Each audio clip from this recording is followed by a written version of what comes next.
পানি লাগবে? পানি?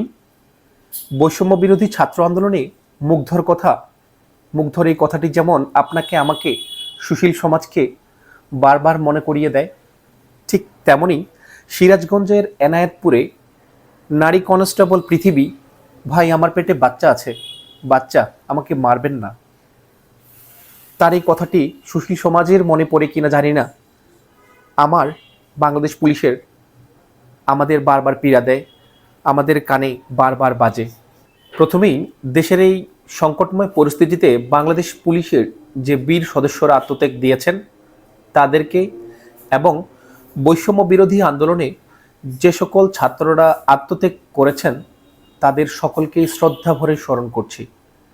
প্রত্যেক শহীদ আত্মা যেন স্বর্গবাসী হয় সেই প্রার্থনা করি, এবং দোষী ব্যক্তিদের অবশ্যই বিচারের কাঠগড়ায় দাঁড় করার জন্য দাবি জানাচ্ছি।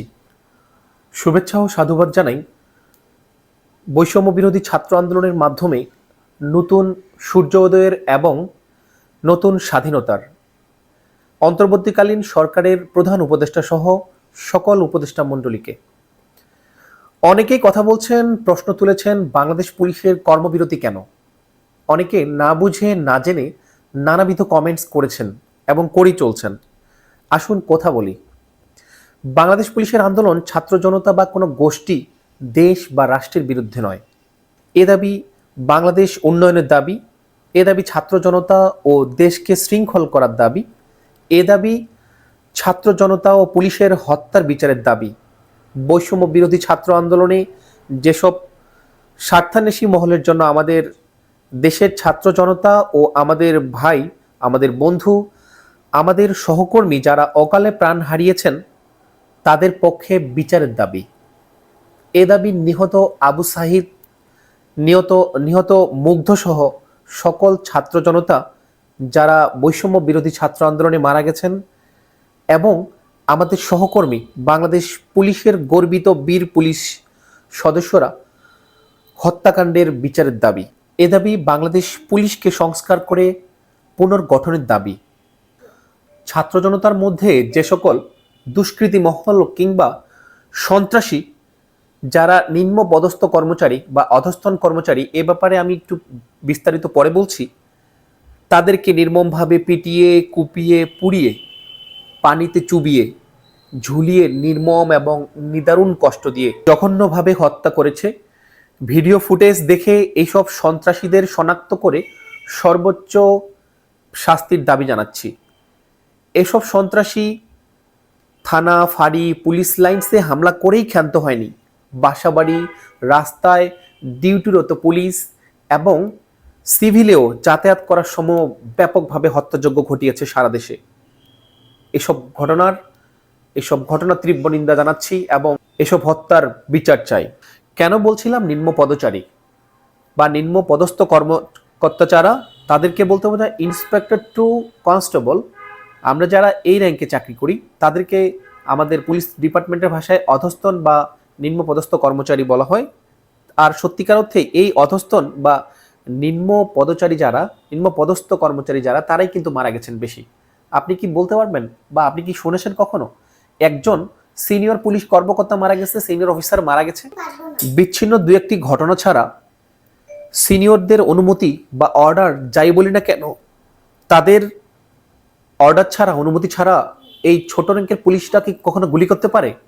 তারা উপায়ান্তর হয়েই গুলি করেছে, কিংবা যদি বলি তাদেরকে বাধ্য করা হয়েছে। তার মানে এই যে তাদের এই অপরাধের কারণে এভাবে তাদেরকে নির্বিচারে পিটিয়ে, কুপিয়ে হত্যা করা হবে? তাই না, থানা, ফাঁড়ি, পুলিশ লাইন্স এগুলো পুরে রাষ্ট্রীয় সম্পদ নষ্ট করতে হবে? সত্যিকার অর্থে যারা ক্ষমতাসীন সরকারের অবৈধ হুকুম পালনে নিজেদের স্বার্থ হাসিলের জন্য আমাদেরকে ব্যবহার করেছেন, তারা আজ কোথায় আপনারা জানেন? তারাই আসল হত্যাকারী। তাদের জন্যই সারা দেশে ঘটেছে এই ভয়াবহ হত্যাযজ্ঞ। এই হত্যাযজ্ঞ যেই ঘটালো বা যারাই ঘটালো তারাই আজ পলাতক, আমাদেরকে দোষী করে। দেশ ও জনতার কাছে আজকে আমরা দোষী। অন্তর্বর্তীকালীন সরকারের কাছে আমার বিনীতভাবে অনুরোধ, দোষীদেরকে যত দ্রুত সম্ভব আইনের আওতায় এনে শাস্তি প্রদান করুন, প্লিজ প্লিজ। একজন ক্ষুদ্র র্যাঙ্কের পুলিশ কর্মকর্তা হয়ে আপনাদের সকলের কাছে অনুরোধ, সারা দেশে চুরি, ডাকাতি, রাহাজানি, লুটতরাজ চলছে। তাই আর কোনো হত্যাকাণ্ড নয়, আপনারা এগিয়ে আসুন, বাংলাদেশ পুলিশের পাশে দাঁড়ান। আপনারা যেমন এতদিন কথা বলতে পারেননি, ঠিক আমরাও কথা বলতে পারিনি, আর এটাই চরম সত্য। আর হ্যাঁ, দেশ গড়তে হলে প্রথমে পুলিশকে স্বাধীন বাহিনী হিসেবে গঠন করতে হবে, স্বাধীন পুলিশ গঠন করতে হবে। দলীয় লেজুর ভিত্তিক পুলিশ থাকলে কখনো এদেশ স্বাধীনতার স্বাদ পাবে না। আমরা আশা করি বাংলাদেশ পুলিশের এই কর্মবিরতিতে 11 দফার দাবিতে নতুন বাংলাদেশে পুলিশ কারো রাজনৈতিক এজেন্ডা বাস্তবায়নের হাতিয়ার হিসেবে ব্যবহৃত না হয়ে পুলিশ সর্বদা জনগণের জানমাল ও সরকারি সম্পত্তি নিরাপত্তার জন্য নিয়োজিত থাকবে।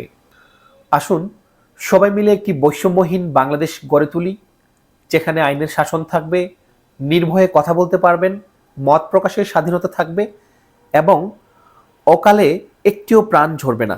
মাননীয় সরকার প্রধান, আমাদের বাংলাদেশ পুলিশের এই কর্মবিরতিতে আমাদের 11 দফা যে দাবি, সেই দাবি মেনে নিয়ে অনুগ্রহপূর্বক বাংলাদেশ এবং বাংলাদেশের জনগণের জন্য পুলিশকে সংস্কার করে পুনর্গঠন করে বাংলাদেশ পুলিশকে সগৌরবে ফিরে আসার সুযোগ প্রদান করুন। ধন্যবাদ সবাইকে। আসসালামু আলাইকুম।